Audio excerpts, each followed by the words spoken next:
अस्सलामुअलैकुम, बोलियो हेडक्वार्टर्स में खुशामदीद। मैं हूँ आमना अकरम और मैं हूँ महाविश निसार। हेडलाइंस आपने मुलाहिजा की, बुलेटिन में बात होगी। कौम का खिराज अकीदत, फैसला चैलेंज होगा। बयाने हलफी नहीं सर्टिफिकेट, फौरन फंडिंग साबित न हुई। तबाही की तारीख रकम।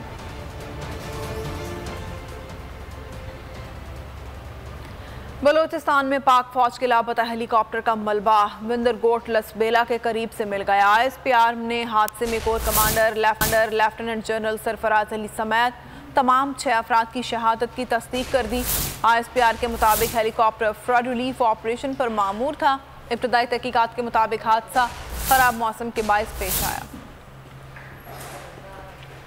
मुश्किल में घिरी कौम ने पुकारा, कौम के मुहाफिज जान की परवाह किए बगैर दौड़े चले आए। धरती के बेटे हम वतनों की मदद करते हुए जामे शहादत नोश कर गए। पाक फौज के लापता हेलीकॉप्टर का मलबा मिल गया। Core commander lieutenant general Sarfaraz Ali समेत तमाम 6 अफसरान शहीद हो गए। ISPR ने तस्दीक कर दी। DG ISPR के मुताबिक हेलीकॉप्टर का मलबा लसबेला में विंदर के करीब मूसा गोट से मिला। हेलीकॉप्टर फ्लड रिलीफ ऑपरेशन पर मामूर था। DG Pakistan coast guard brigadier Amjad Hanif की शहादत की भी तस्दीक हो गई। ब्रिगेडियर अमजद हनीफ की बतौर मेजर जनरल तरक्की की मंजूरी भी हो चुकी थी। दीगर शोहदा में brigadier Mohammad Khalid, major Saeed Ahmed, major Talha Mannan और नाइक मुदस्सिर फैयाज शामिल हैं। इब्तिदाई तहकीकात के मुताबिक हेलीकॉप्टर को हादसा खराब मौसम के सबब पेश आया। सदर मुमलिकत डॉक्टर आरिफ अलवी और army chief general Qamar Javed Bajwa के दरमियान टेलीफोनिक बातचीत हुई। फौजी अफसरान और जवानों की शहादत पर गहरे रंज व गम का इजहार किया।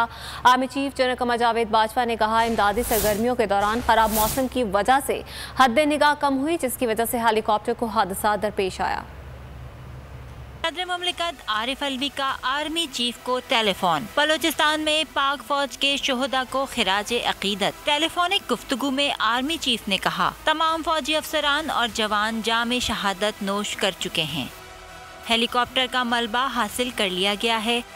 खराब मौसम के बायस हद निगाह कम हुई, जिसकी वजह से हेलीकॉप्टर को हादसा पेश आया। सदर मुमलिकत ने फौजी अफसरान और जवानों की शहादत पर गहरे रंज और गम का इजहार किया। शोहदा के जनाजे में शिरकत करने और अहले खाना से इजहार ताज़ियत करने का भी यकीन दिलाया।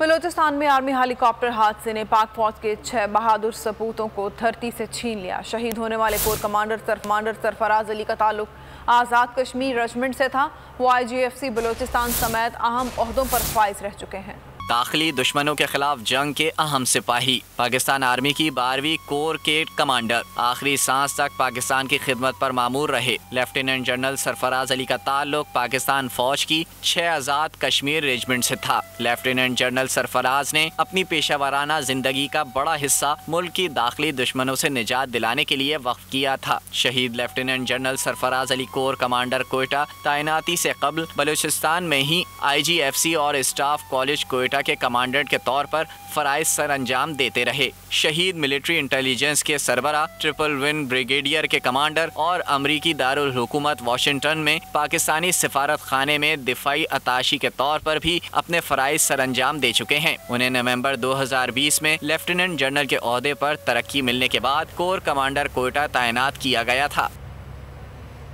बलूचिस्तान में शहीद होने वाले ब्रिगेडियर खालिद इकबाल का ताल्लुक फैसलाबाद से था। शहीद के अहले खाना को अपने बेटे पर फख्र है।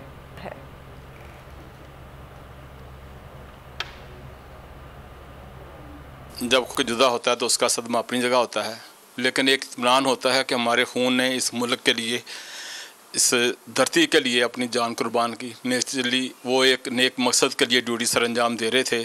तो मैं समझता हूँ कि जो बंदा अपनी ड्यूटी कौम के लिए, मुल्क के लिए देता हो, वफात पा जाए तो वह शहीद होता है। और हमें इस बात पर फ़ख्र है कि उन्होंने शहादत की मौत पाई है। नेचुरली ये एक फ़ख्र की बात है कि जो वो अपनी ड्यूटी के अंजाम करते हुए गए और उन्होंने जो ज़िंदगी में उनका मिशन था, जो उनका काम था, उसको उन्होंने बहुत अच्छी तरह परफॉर्म किया और उसी काम को करते हुए वो अल्लाह से जा मिले। पाक फौज के जवानों की शहादत पर पूरी कौम का खिराज अकीदत। चेयरमैन PTI इमरान खान, वजीर खारजा बिलावल भुट्टो, साबिक सदर आसिफ अली जरदारी समेत मुख्तलिफ रहनुमाओं की जानिब से पाक फौज के शहदा को सलाम पेश किया गया। फौजी जवानों की शहादत, मुल्क भर में गम की फिजा कायम। सदर मुमलिकत का आर्मी चीफ से टेलीफोनिक रब्ता। डॉक्टर आरिफ अलवी ने हादसे पर दुख का इजहार किया। वजीर आज़म ने भी वाक़े पर अफसोस का इजहार किया। शहबाज शरीफ ने कहा, शहदा को पूरी कौम सलाम पेश करती है। चेयरमैन PTI इमरान खान ने शहदा के अहल खाना से ताज़ियत की, दर्जात की बुलंदी के लिए दुआ की। PTI रहनुमा असद उमर का भी वाक़े पर गहरे दुख का इजहार। लेफ्टिनेंट जनरल सरफराज के जज्बे को सलाम पेश किया। जनरल सरफराज जो हैं कोर कमांडर जो थे सदर्न कमांड के, मैं उनके साथ ज़ाती तौर पे भी इंटरेक्ट कर चुका हूँ। एक इंतहाई शानदार अफसर होने के साथ साथ बेहतरीन इंसान, एक दर्द रखते थे बलूचिस्तान के अवाम के लिए, और बहुत ही हमारे लिए अफसोस की बात है कि इतना अच्छा इंसान, इतना अच्छा अफसर, और बाकी जो हमारे सारे अफसर जो कौम की खिदमत के लिए निकले हुए थे वो जाँ बहक हुए, शहीद हुए। वजीर खारजा बिलावल जरदारी ने लवाहिकीन के साथ हमदर्दी का इजहार किया। साबिक सदर आसिफ अली जरदारी ने वाक़े पर दुख का इजहार किया। हादसे पर हमजा शहबाज ने अफसोस किया, लवाहिकीन के सब्र के लिए दुआ की। चेयरमैन सेनेट सादिक संजरानी ने हादसे पर अहले खाना से ताज़ियत की। वजीर आज़म आज़ाद कश्मीर सरदार तनवीर इलियास ने हादसे को कौमी सानहा करार दे दिया। पूरी कौम की जानिब से अपने फौजी जवानों को खराज अकीदत पेश किया गया। तहरीक इंसाफ इलेक्शन कमीशन का फैसला आज अदालत में चैलेंज करेगी। PTI की मरकज़ी क़यादत ने इलेक्शन कमीशन के खिलाफ हाईकोर्ट से रुजू करने का फैसला किया है। तहरीक इंसाफ के रहनुमा असद उमर कहते हैं, इलेक्शन कमीशन अब रियासती इदारा नहीं, PTI का सियासी हरीफ और PDM का इत्तेहादी साबित हो गया है। फवाद चौधरी ने कहा कि PTI का फैसला तो आपने कर लिया, दीगर जमातों का फैसला भी जल्द कर दें। फारूक हबीब बोले, इलेक्शन कमीशन का फैसला सुप्रीम कोर्ट और इस्लामाबाद के फैसलों की भी खिलाफ वर्जी है। एक सियासी हरीफ है, ये अब रियासती इदारा नहीं रहा, ये सियासी हरीफ है, ये PDM के अलायंस का पार्टनर है। कि ये जो उन्होंने आज किया है, ये सुप्रीम कोर्ट की 2017 की जजमेंट की भी खिलाफ वर्जी है, जिसके अंदर कहा गया था कि तमाम पार्टियों को बराबरी की बुनियाद पे आपने इन्वेस्टिगेशन करनी है। जजमेंट्स नजरअंदाज की गई हैं। सुप्रीम कोर्ट ऑफ पाकिस्तान का 2017 का फैसला हो, चाहे वो इस्लामाबाद हाई कोर्ट हालिया फैसला हो, 36 करोड़ रुपए का ऐसा हिसाब है जो पीपल्स पार्टी बता ही नहीं सकी इलेक्शन कमीशन के सामने। 66 करोड़ रुपया नून लीग नहीं बता सकी कि इसके जराए कौन से हैं। ये सारे मामले के अंदर PTI को सिंगल आउट किया गया है। पीपल्स पार्टी और नून लीग के केसेस के ऊपर किसी किस्म की कोई पेशरफ्त नहीं की गई। पार्टीज का तमाम लोगों को बड़ा अहम है कि पता होना चाहिए फंडिंग कहां से आ रही है। PTI का आपने कर लिया, अब हम आपसे उम्मीद रखते हैं कि आप जल्द से जल्द बाकी जमातों की फंडिंग लोगों के सामने लेके आएंगे। अब हम अगला जो मरहला है वो शुरू होगा, इसमें हम बताएंगे कि ये 16 अकाउंट भी लीगल है, इनमें भी कोई लीगैलिटी नहीं है। सब्सक्राइब करें और बेल दबाएं ताकि कोई खबर रह न जाए।